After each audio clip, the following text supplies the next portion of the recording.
رسول اللہ صلی اللہ علیہ وسلم نے فرمایا کہ ایک روز موسیٰ علیہ السلام نے کھڑے ہو کر بنی اسرائیل میں خطبہ دیا تو آپ سے پوچھا گیا کہ لوگوں میں سب سے زیادہ صاحب علم کون ہے؟ انہوں نے فرمایا کہ میں ہوں۔ اس وجہ سے اللہ کا غصہ ان پر ہوا کہ انہوں نے علم کو خدا کے حوالے کیوں نہ کر دیا۔ تب اللہ نے ان کی طرف وحی بھیجی کہ میرے بندوں میں سے ایک بندہ دریاؤں کے سنگم پر ہے جہاں فارس اور روم کے سمندر ملتے ہیں، وہ تجھ سے زیادہ عالم ہے۔ موسیٰ علیہ السلام نے کہا کہ اے پروردگار، میری ان سے ملاقات کیسے ہو؟ حکم ہوا کہ ایک مچھلی زنبیل میں رکھ لو، پھر جہاں تم اس مچھلی کو گم کر دو گے تو وہ بندہ تمہیں وہیں ملے گا۔ تب موسیٰ علیہ السلام چلے اور ساتھ اپنے خادم یوشع بن نون کو لے لیا، اور انہوں نے زنبیل میں مچھلی رکھ لی۔ جب ایک پتھر کے پاس پہنچے، دونوں اپنے سر اس پر رکھ کر سو گئے، اور مچھلی زنبیل سے نکل کر دریا میں اپنی راہ بناتی چلی گئی۔ اور یہ بات موسیٰ علیہ السلام اور ان کے ساتھی کے لیے بے حد تعجب کی تھی۔ پھر دونوں باقی رات اور دن میں جتنا وقت باقی تھا چلتے رہے۔ جب صبح ہوئی، موسیٰ علیہ السلام نے خادم سے کہا، ہمارا ناشتہ لاؤ، اس سفر میں ہم نے کافی تکلیف اٹھائی ہے۔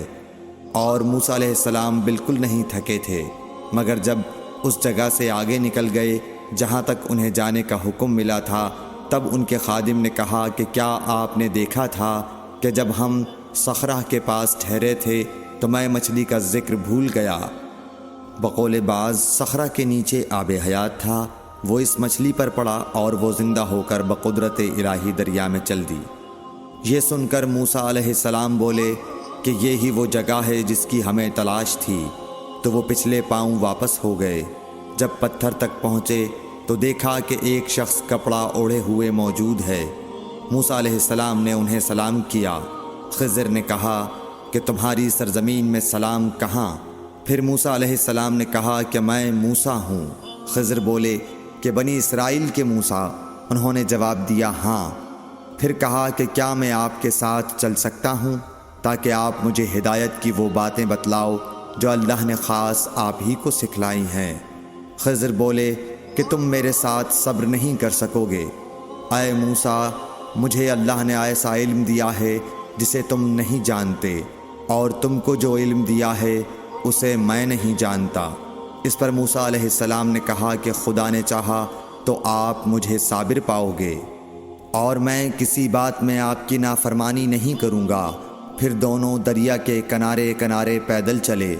ان کے پاس کوئی کشتی نہ تھی کہ ایک کشتی ان کے سامنے سے گزری تو کشتی والوں سے انہوں نے کہا کہ ہمیں بٹھا لو۔ خضر کو انہوں نے پہچان لیا اور بغیر کرائے کے سوار کر لیا۔ اتنے میں ایک چڑیا آئی اور کشتی کے کنارے پر بیٹھ گئی۔ پھر سمندر میں اس نے ایک یا دو چونچیں ماری۔ اسے دیکھ کر خضر بولے کہ اے موسیٰ، میرے اور تمہارے علم نے اللہ کے علم میں سے اتنا ہی کم کیا ہوگا جتنا اس چڑیا نے سمندر کے پانی سے۔ پھر خضر نے کشتی کے تختوں میں سے ایک تختہ نکال ڈالا۔ موسیٰ علیہ السلام نے کہا کہ ان لوگوں نے تو ہمیں کرایہ لیے بغیر مفت میں سوار کیا، اور آپ نے ان کی کشتی کی لکڑی اکھاڑ ڈالی تاکہ یہ ڈوب جائیں۔ خضر بولے کہ کیا میں نے نہیں کہا تھا کہ تم میرے ساتھ صبر نہیں کر سکو گے؟ اس پر موسیٰ علیہ السلام نے جواب دیا کہ بھول پر میری گرفت نہ کرو۔ موسیٰ علیہ السلام نے بھول کر یہ پہلا اعتراض کیا تھا۔ پھر دونوں چلے۔ کشتی سے اتر کر ایک لڑکا بچوں کے ساتھ کھیل رہا تھا۔ خضر نے اوپر سے اس کا سر پکڑ کر ہاتھ سے اسے الگ کر دیا۔ موسیٰ علیہ السلام بول پڑے، کیا آپ نے ایک بے گناہ بچے کو بغیر کسی جانی حق کے مار ڈالا؟ غضب ہو گیا۔ خضر بولے کہ میں نے تم سے نہیں کہا تھا کہ تم میرے ساتھ صبر نہیں کر سکو گے؟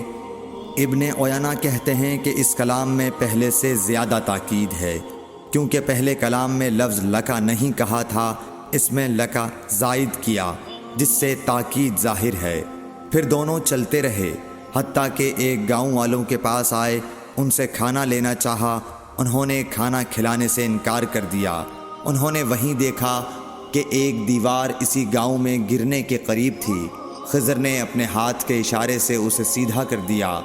موسیٰ علیہ السلام بول اٹھے کہ اگر آپ چاہتے تو گاؤں والوں سے اس کام کی مزدوری لے سکتے تھے۔ خضر نے کہا کہ بس اب ہم اور تم میں جدائی کا وقت آ گیا ہے۔ جناب محبوب کبریا رسول اللہ صلی اللہ علیہ وسلم فرماتے ہیں کہ اللہ موسیٰ علیہ السلام پر رحم کرے۔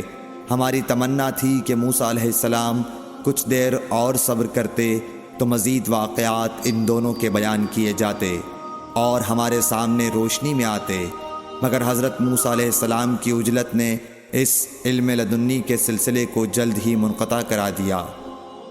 صحیح بخاری حدیث نمبر 122۔